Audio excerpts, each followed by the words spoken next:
This is Professor Michael Chapman. I'm one of the most experienced IVF doctors in Australia. I believe that an important part that I can contribute is to educate patients in relation to fertility, infertility, and all that involves. These series of podcasts help to educate you. I hope they are helpful to you. If you wish to know more, however, I'm more than happy to have you contact me via email, which is profmchapman@gmail.com, or make an appointment to see me on 9138 4222.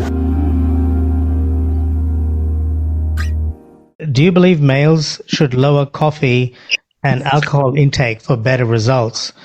Thank you. P.S. I have low morphology. Yeah, certainly cigarettes have an impact. Stop. I'd say that to everybody. Marijuana has an impact. Alcohol in moderation, probably not. It depends what you define as moderation. I wouldn't say that if my GP asked me what I think about my drinking habits, I'd call it moderation, but a lot of people would say it was a little bit more than that. But certainly having a beer 2 or 3 times a week without getting absolutely smashed is fine. In relation to coffee, in the female side of things, more than 300 grams a day is probably deleterious.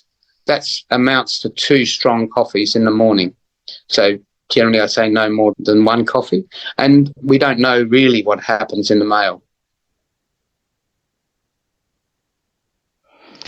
How long does it take to recover from egg retrieval, and what are the complications around egg retrieval?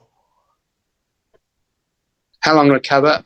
So egg collections are done either under a very light general anaesthetic or a very light sedation.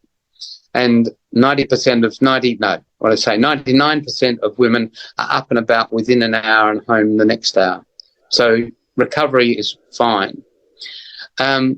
Most women get some pain in the tummy in that first 24 hours because as we've needled the ovary, there's a little bit of bleeding occurring, and that irritates the inside of your tummy, the peritoneum, and can cause pain, but it settles in the first 24 to 48 hours. You're allowed to take Panadol, no problem at all, if that's worrying you. I've mentioned already in an earlier question, the risks of being admitted to hospital are about 1 in 1,000, and they relate to infection and bleeding internally more than just a little bleed that most women have.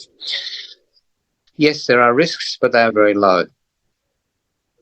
And don't forget that you can access all the previous episodes by going to our website www.theivfjourney.com and select IVF Journey podcast from the navigation menu.